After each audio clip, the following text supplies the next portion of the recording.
So let's come back to you and media malfeasance. Yes, so I first of all wanted to just start with a series of headlines and reports, particularly from the BBC and CNN. So first of all, what we're seeing happening very often recently is, for example, people are losing members of their families. There is no description of who has actually killed them. So this headline from the BBC, Israel-Gaza, again, that framing of the war as only Gaza, Londoner loses 42 family members. I looked at the article itself to see if within the article they said anything.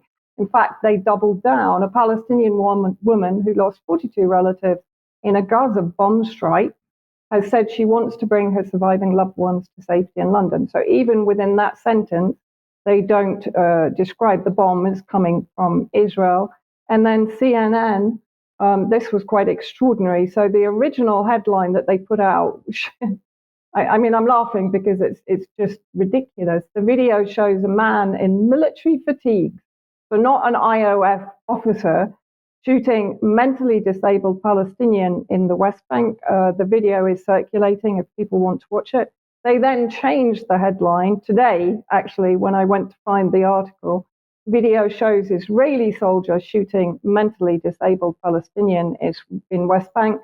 And Dr. Mads Gilbert, who was working as a surgeon in Gaza during the beginning or part of the ongoing aggression by Israel, he put out, which I've done regularly on X or Twitter. So he's saying basically the UN itself in its various flash reports, no names, not Israel. And this is a very worrying trend that we're seeing. And then, of course, what do we see? We see that the BBC will, on the other side, very quickly run with a report based on, I've read this article, and I have to say there is no photographic evidence.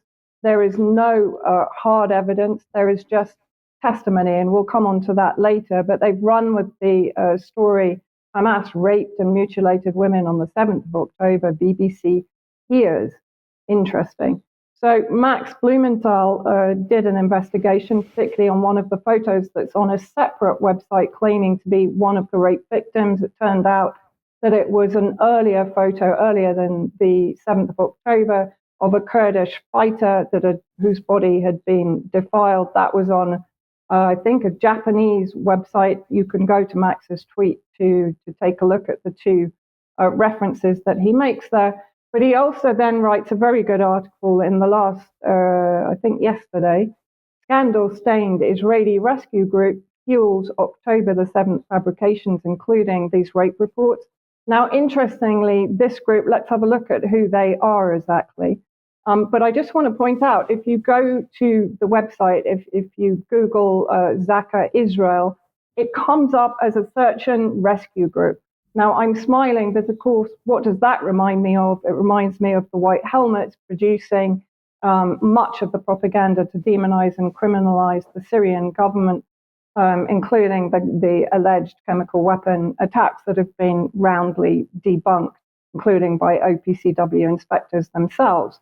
So that immediately caught my interest. And then when we look at the propaganda that they're providing for example, the US State Department, for Joe Biden, Tony Blinken, for the BBC, for CNN, it was founded by a serial rapist known as the Haredi Jeffrey Epstein. Israeli ultra-Orthodox rescue group Zaka is responsible for some of the most obscene post-October the 7th atrocity fabrications, from beheaded babies to mass rape to a fetus cut from its mother, bearing in mind, of course, the terrorists that Israel backed in Syria did carry out these atrocities.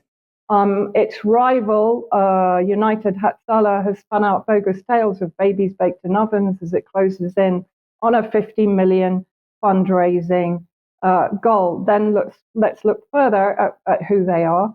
So their presence at the heart of a high-level rape investigation is fraught with irony. Until recently, Israeli media coverage of the organization largely focused on gruesome sex crimes committed by its founder, ultra-Orthodox bigwig Yehuda Meshi Zahav, known among Jerusalem's Orthodox community as the Haredi Jeffrey Epstein, due to his well-documented penchant for raping young people of both sexes.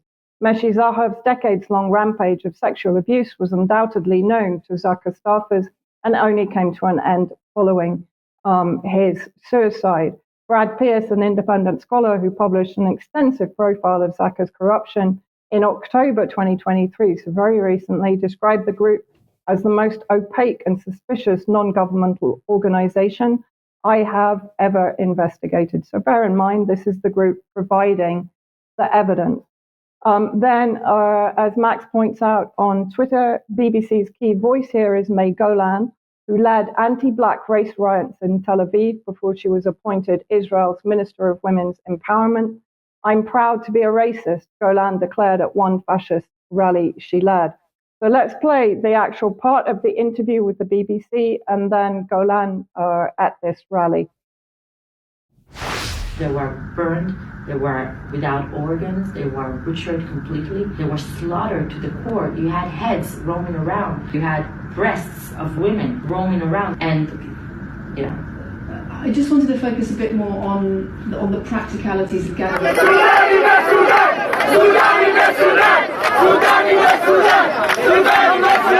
אני רואה חרא מחוץ לבית שלי, יריקות, פסיכופטים, אנשים שרק מחפשים איך לרצוח אותי בעיניים שלהם, אבל אף אחד לא מאמין לנו. אנחנו גזענים כדי לרצות לשמור על החיים שלנו ועל השפיות שלנו. אז אני גאה בלהיות גזענית, אני גאה בלהיות גזענית. אם אני גזענית בשביל לשמור על החיים שלי, אני Anything, just condemn it. Just make sure that you care about what women have gone through. Make sure you care about what women are now going through when they're abducted in Gaza. And then let's have a look at the possibility of projection, of course. The instances of rape, particularly against, this is all from Israeli media, by the way. This isn't from any kind of opposition media. Cigarette burns, beatings, attempted sexual assaults, settlers and soldiers abused Palestinians, particularly children. 20% increase in reported sexual assaults in Israeli army in 2016. A third of Israeli soldiers were sexually harassed in 2021 report. We are all sexually harassed in the Israeli army almost on a daily basis. I don't have time to go into the specifics about particularly the child rape and abuse by the IOF forces against Palestinian child detainees, but it's available at the various NGOs that cover this type of thing, like DCI Palestine. Thank you, Vanessa.